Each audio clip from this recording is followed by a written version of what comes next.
نیت کے الفاظ. عمرہ کی نیت میقات سے.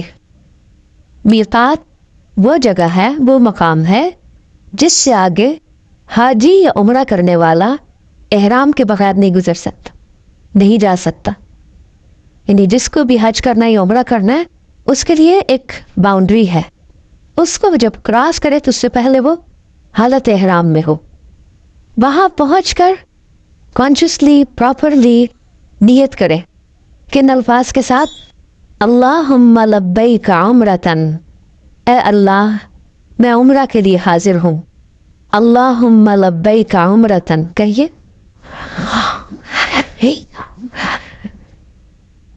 کیا اللہ کو نہیں پتا کہ آپ کس کام کے لیے جا رہے ہیں؟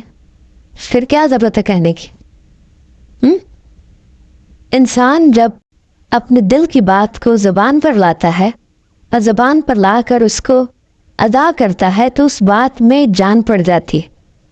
کوئی بھی بات اگر آپ کے دل کی حد تک ہے تو بس وہ دل میں ہے، لیکن جب وہ زبان پہ آتی ہے تو وہ بات زیادہ اہمیت اختیار کر جاتی ہے. اور ویسے بھی ایک اصل بات سنت رسول صلی اللہ علیہ وسلم کو فالو کرنا ہے. مثلاً وسوسے آئے اگر دل میں، آپ زبان پہ نہیں لاتے تو کوئی بات نہیں، ان پہ پکڑ نہیں. لیکن اگر وہی بات آپ جو دل میں سوچیں زبان پر لے آئیں گے تو بہت بڑا کفر ہو جائے گا، یعنی وسوسے کی شکل میں.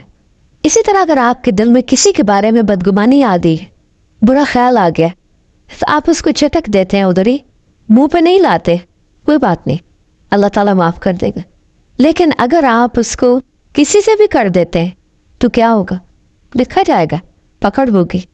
اسی طرح کوئی بات ہوئی گزر گئی، کسی نے آپ کو کچھ کہا، آپ کو تکلیف ہوئی، آپ کے دل میں بھی تھوڑی سی اٹک گئی، لیکن آپ نے اس کو بلا دیا، بات ختم ہو گئی، وہ اپنی موت آپ مر جائے گی. لیکن اگر آپ نے اس کا ذکر کسی سے کر دیا تو اس بات میں جان پڑ جائے گی. پھر کیا ہوگا؟ آپ بھی نہیں بھولیں گے، آپ بھول نہیں سکیں گے اس کو، وہ غیبت بھی ہو جائے گی، شاید چغلی بھی بن جائے. پھر کیا ہوگا؟ اس طرح وہ بات بڑھ جائے گی. کیا ہوگا؟ بات بڑھ جائے گی. اگر کوئی اچھی بات آپ نے سنی، مثلاً آپ نے قرآن کی تفسیر سنی، گھر گئے، آپ نے وہ بات کسی سے شیئر کی، نتیجہ کیا ہوگا؟ اس بات میں جان پڑ جائے گی، وہ بات آپ کو یاد رہ جائے گی، وہ آگے پھیل جائے گی. ہو سکتا ہے اس کے دل کو بھی لگ جائے جس کو آپ سنا رہے، وہ کسی اور کو بتا دے، کسی اور کو بتا دے. سیم وے اگر آپ کو کوئی بات بری لگی اور آپ نے ایک کو کہہ دی، اس نے آگے کر دی، اس نے آگے کر دی، تو اتنا فساد پھیل گیا ہے نا. تو کوئی بھی بات جب آپ اس بات کو دہرائیں، بار بار کریں، دائیں اور بائیں کریں، تو وہ بات زیادہ وزنی ہو جاتی ہے، بڑھ جاتی ہے. آپ عمرے پر جا رہے ہیں، آپ کے دل میں ایک خاص قسم کا ولولہ اور ایک جوش اور ایک جذبہ ہے، اور آپ کی نیت آپ کے دل میں ہے.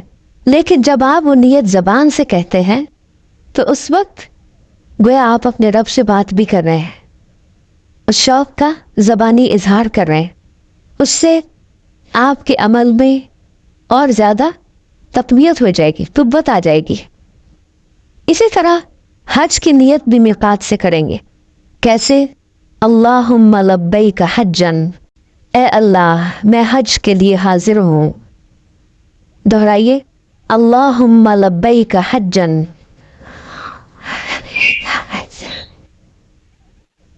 نیت کرنے کے بعد ایک بار یہ کلمات ادا کرنا مسنون ہے. سنن ابن ماجہ کی روایت ہے، اللہم حجۃ لا ریاء فیہا ولا سمعہ، اے اللہ میرے اس حج سے نہ دکھاوا مقصود ہے اور نہ شہرت مطلوب ہے. یہ بھی آپ دراصل اپنے دل کی بات اپنے رب سے کر رہے ہیں اور اپنی نیت کو اور پکا کر رہے ہیں، مضبوط باندھ رہے ہیں کہ یا اللہ تیری راہ میں نکلا ہوں، کسی کو دکھانے کے لیے نہیں، حاجی کہلانے کے لیے نہیں، اور نہ اس کا اعلان کرنے کے لیے. سما کہتے شہرت کو، مشہوری کو. کچھ عبادات ایسی ہوتی ہیں کہ وہ آپ کے اور آپ کے رب کے درمیان ہوتی ہے، لیکن کچھ عبادات ایسی ہوتی ہے جن کا پتہ لوگوں کو بھی چل جاتا ہے، اس میں پھر خطرہ ہوتا ہے، لوگ تعریف شروع کر دیتے ہیں، لوگ آپ کو نیک سمجھنے لگتے ہیں، تو پھر آپ کو پریشانی ہوتی ہے، دل میں ایک چبھن سی آتی ہے کہ میں حج پہ جا رہی ہوں، میں اتنی نیک تو نہیں ہوئی، یا میں عمرے پہ جا رہی ہوں، میں اتنی نیک تو نہیں. لیکن اب لوگ مجھے بڑا نیک سمجھنے لگیں گے. تو اس طرح سے آپ اپنے رب کے ساتھ عہد بھی کر رہے ہوتے ہیں, اپنے دل کا اظہار بھی کر رہے ہوتے ہیں, اور اپنی اصلاح بھی کر رہے ہوتے ہیں کہ اللہم اے اللہ یہ حج تیرے لیے ہے, حجتن لا ریاء فیہا ولا سمعہ, نہ اس میں دکھاوا ہو اور نہ مشہوری کی خواہش ہو, بس میں تیرے راستے میں نکلی ہوں, تو اسے قبول کر لے. دہرائیے, اللہم حجتن لا ریاء فیہا ولا سمعہ.